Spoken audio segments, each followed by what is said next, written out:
Well, it's that time again for another episode of Cruising on the Edge. So strap on in for another episode of Real Talk, Real Recovery, Real Purpose, and Real Results. I'm your host, Carol Cruz, and I just want to welcome those that are here for maybe the first time. And if you've been cruising with me for a minute, I want to thank you for coming back. Keep those shares coming. I really appreciate all your comments. Well, on this podcast, we talk about things that matter, real life, real change, because it all matters and because you matter. And in the last couple months, I've been talking about the series on Transformation on the Edge, where we talked about isolation, we've talked about rediscovery or discovering yourself and your identity. And July has been all dedicated to connection. But today, I want to go a little deeper. I want to go a little bit further in regards to connection and the difference that I see in the perspective around and confusion that we may have around connection and attachment. So we know that they're very different, right? And understanding the difference might just change the way you look at yourself and relationships, your past, anything, right? Before I say that, please grab your favorite beverage, all right, and sit on back and maybe take some notes. But there will be some show notes in the description. So just listen up. All right. So the other day, I was cleaning out my wallet and there's a couple items that I keep in there that I've had for a while. So let's grab them here. I don't know if you can see that picture of me. This was 31, almost 32 years ago. And this is a picture of me on my state ID. It's my state ID, right? And I did have also a old insurance card from the state. But these are the cards. These are the identifications that they used to give us when we went down to the state office for welfare. To get our welfare checks or um, to get food stamps and things like that. I keep this picture because I'm 7 months pregnant. And as I've shared in other parts of my story, I was in active addiction. So I keep this card as a reminder of how far I've come. Now, of course, I've got, my license, with a new picture on it and things like that. And I have a more updated items. But those are the things that I've held on to.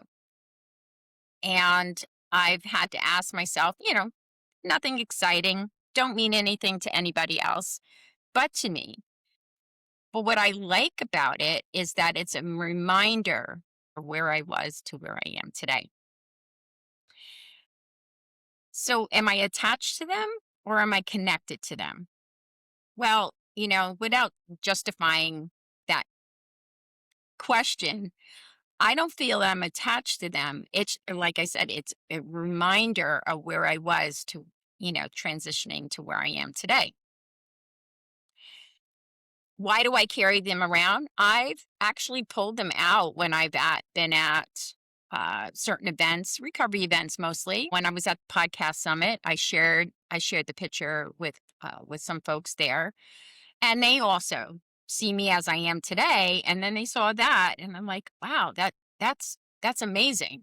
That you've come that far, and you use that picture as like a focal point, right? So we connect to things that help us with focal point. They're healthy. For me, that is healthy. If I felt, a certain way that made me feel bad about myself every time I looked at that picture, I probably wouldn't be carrying it around. But if for me, it's not to prove to anybody else how far I've come. So, what are the other things are we attached to or connected to? It might be a relationship or an old job or the job you're currently in or friendship or a title. I've had several different titles: Mary title, mom, grandmom. Am I attached to my dreams? Am I attached to old beliefs? Am I attached to old behaviors? Am I attached to old pain? You start off connecting with those things, but are they healthy? Are they something that you can continue on growing from? Are you growing from those things? Asking yourself, am I connected to these things, or am I simply attached? Is there a difference? How does it feel when I'm in a relationship? For a long time, I am not a relationship counselor, nor am I telling you to get a divorce or leave your partner. What I'm saying is, if I'll use me for example, I've been in unhealthy relationships. I try to make it work. I try to change who I was. I actually did change who I was for the sake of the relationship because I thought I was the problem. But I realized I was attached to the label, or I was attached to the belief that I was in love with someone versus actually being in love with that person. Because if I was in love with them and I cared about myself and I appreciated myself and I was taking good care of myself, I wouldn't put up with being in an unhealthy, abusive relationship. That was a place where I wasn't growing. And so I had to let those relationships go. Same thing with jobs. I would change who I was. I would try to morph into who I thought you needed me to be. But all along, here I thought I was making a connection. I was doing a good job. I was having conversations with coworkers or my boss, but in fact, I was very disconnected. And the disconnect was old behavior started to return, old patterns started to return, and Carol just kept shrinking and shrinking and shrinking. When I think about growth, was I growing in the job? Was I being supported? Was I trusting my own beliefs? But was I being honest? Was was it a safe place for me to be? Did I feel seen or heard? Being able to show up exactly as I was. Was I able to do any of those things? Attachment feels very different, right? It feels like fear. It feels like fear of change, fear of being seen, fear of being alone, fear of starting over. How many of you have started over? I have, whew, I'm 63. I know I look good, but man, starting over, sometimes from scratch, from the bottom at any age, it's scary, and I kept just feeding that fear and feeding that fear. Sometimes I stayed attached to people because that's all I knew. And I knew them for years, but realized the communication had broken down, the connection had broken down. Sometimes I stayed in jobs where I outgrew the position, right? But I stayed stuck in a entry level position because I was too scared to ask for an advancement, or I felt intimidated by other coworkers, or I felt intimidated by my supervisor. I didn't feel supported. I didn't feel supported by my supervisors. And sometimes I've held on to old identities that no longer fit who I am today. Why? Because they were comfortable. I talked about that in another podcast, that I had to find new tools.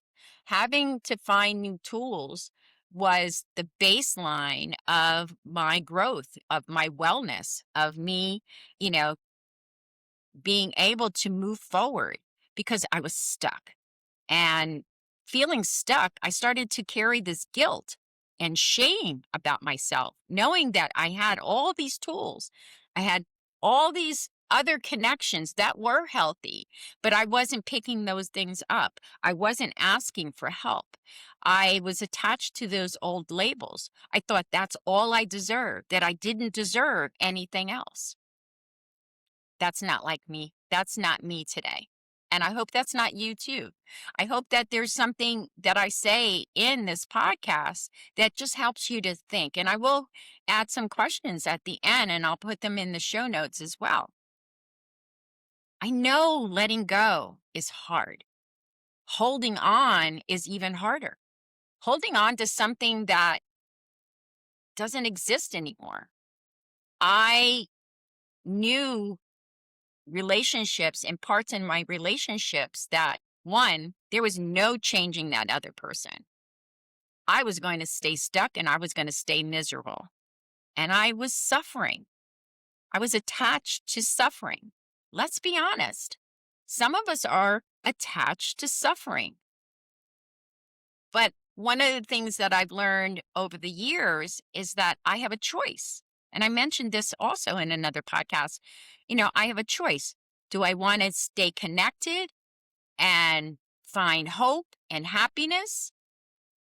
Or do I want to stay connected to suffering, stuck? I have a choice today. I can make things happen or I can stay right where I am.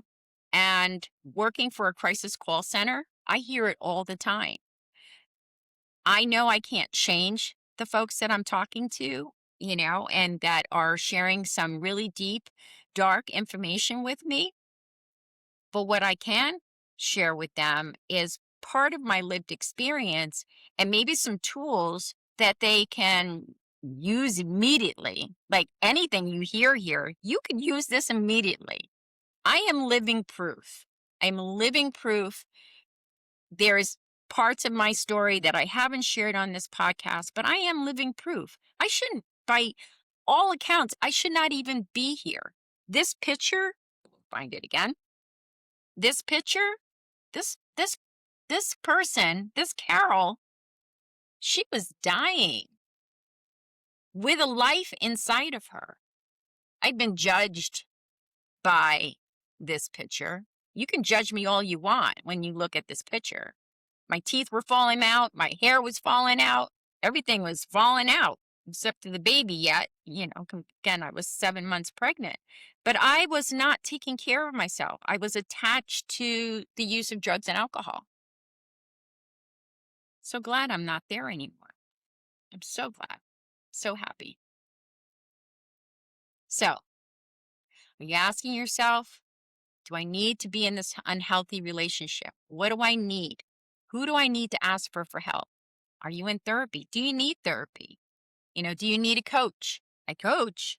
My information is always in the description notes.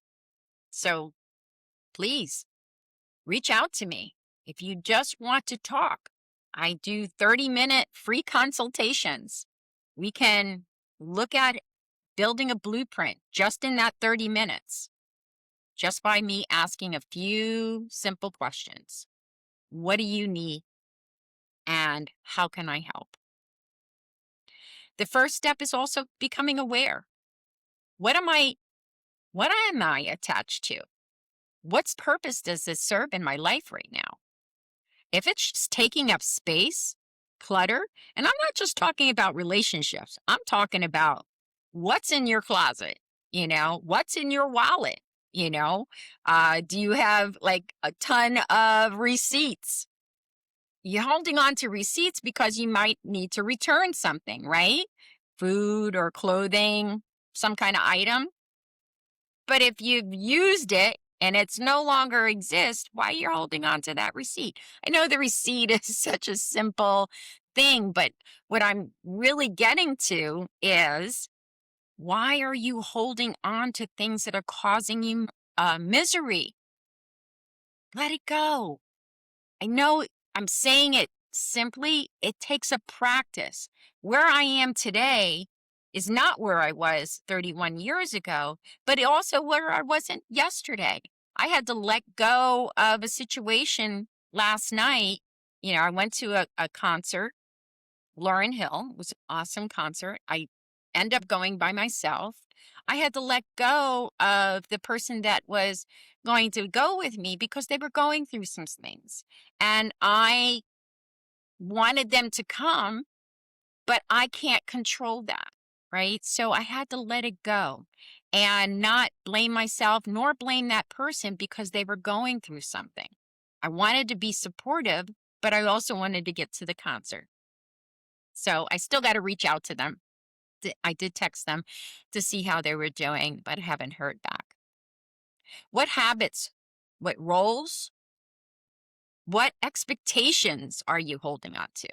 Are you holding on to the expectation that the love of your life is going to come while you're still in an unhealthy relationship?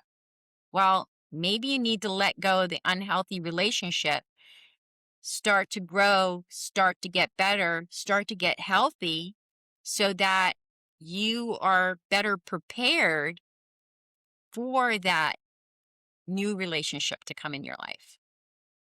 I still believe in love. I still believe in love. Am I looking to be in love with someone? Hey, if it happens, it happens. Am I satisfied with the friendship that I have with my ex? Absolutely.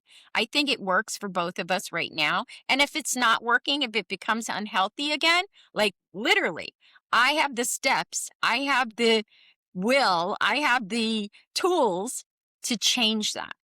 I can change that. Why? Because I don't want to be in suffering. I want to continually feel happy, and happiness, like anything else, is an inside job.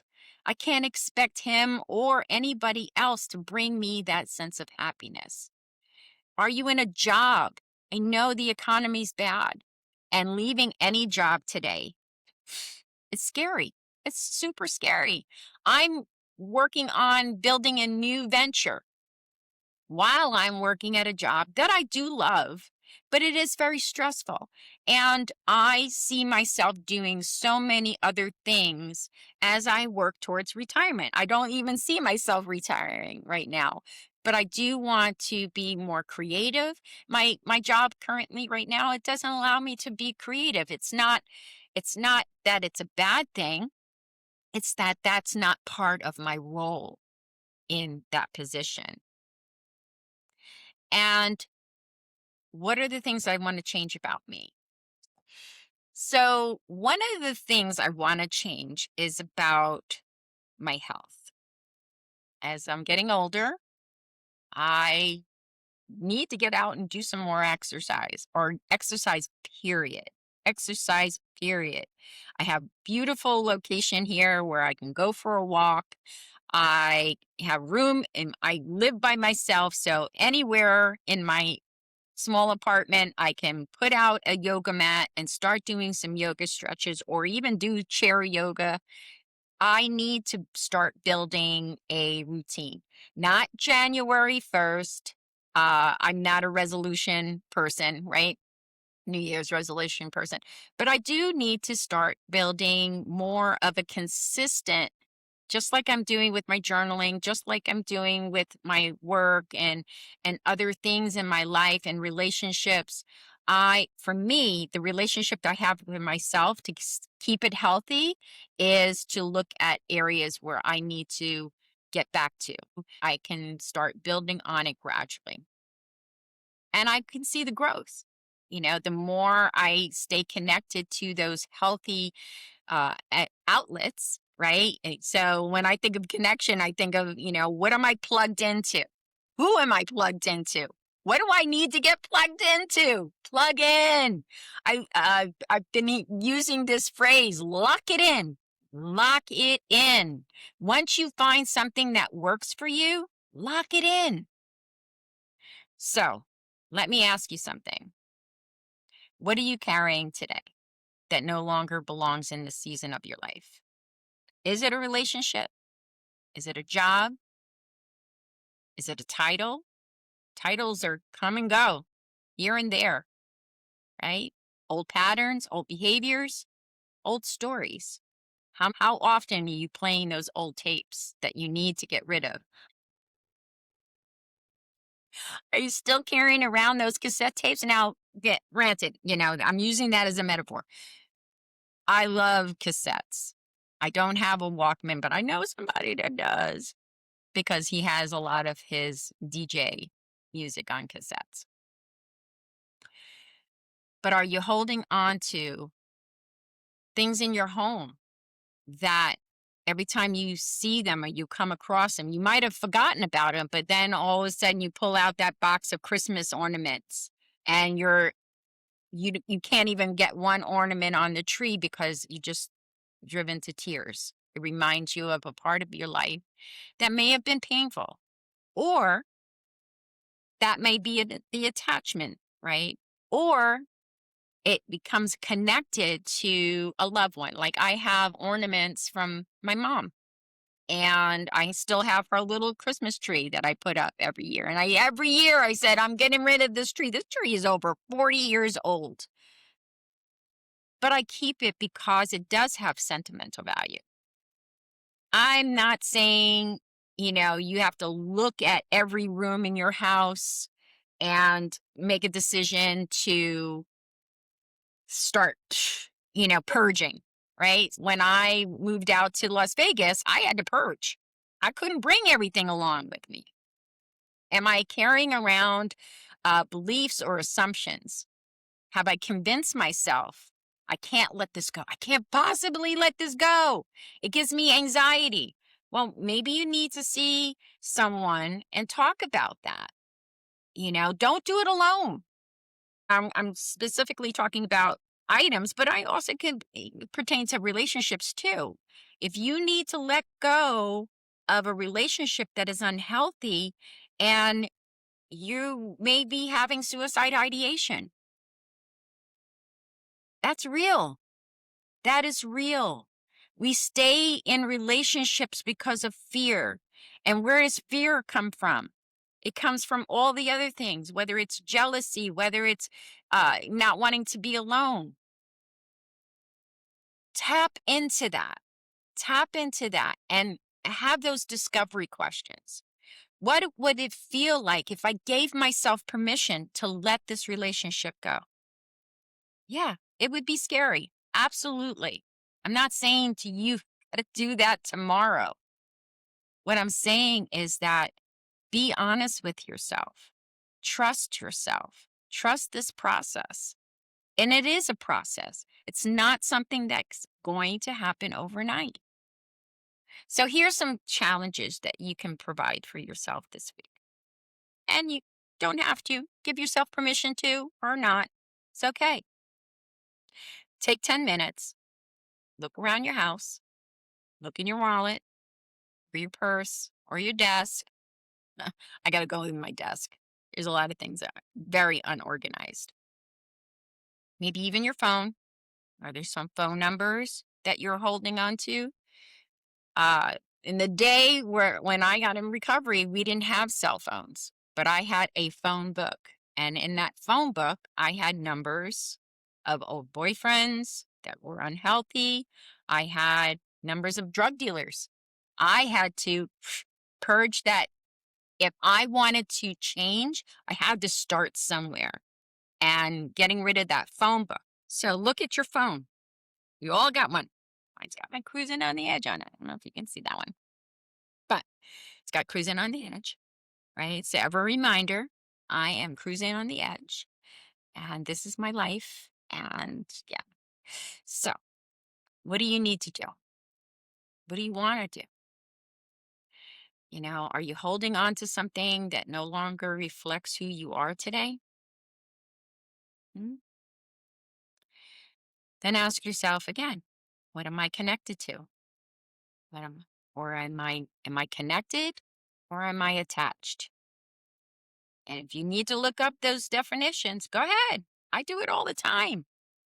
Does this help me to grow or does it keep me stuck in suffering? And what might possibly happen if I finally let it go? I got to tell you, there's a sense of freedom. There's a sense of freedom that I feel today. because I no longer have to be that person or make up excuses to myself and ask myself why. Why is a closed-ended question? I could go around saying, I don't know, I don't know, I don't know. No, that's a waste of time. And for some of us, we don't have a whole lot of time. We don't know what tomorrow's going to bring. So when do you start? Start today. So next week, we're going to continue the conversation. We're going to continue to explore what healthy connections really look like. We can look at how we can build it, how we can protect it. That's the other thing. I not only had to give myself permission, I had to close off the naysayers. So know that your protection is under your control. Don't give someone else control. Okay. Don't give them control over you making a decision to show up for yourself because they will. They will. I'll leave it there. And also look around, what people do I have around me? Are they being supportive? Are they draining? You can balance that out. You can be support to friends, family, loved ones. But if it's just you supporting them and they're not supporting you, it's not balanced. So ask yourself, who do I need to push or put on the back burner or disconnect from right now? It may not be forever. Some people may be. But who do I need to disconnect from right now so that I can grow, so that I can get better and feel healthier? Well, let's just say this season has been teaching me how important it is to grow through discovery, through recognizing where I've stayed isolated, where I've been comfortable, on things I've been attached to.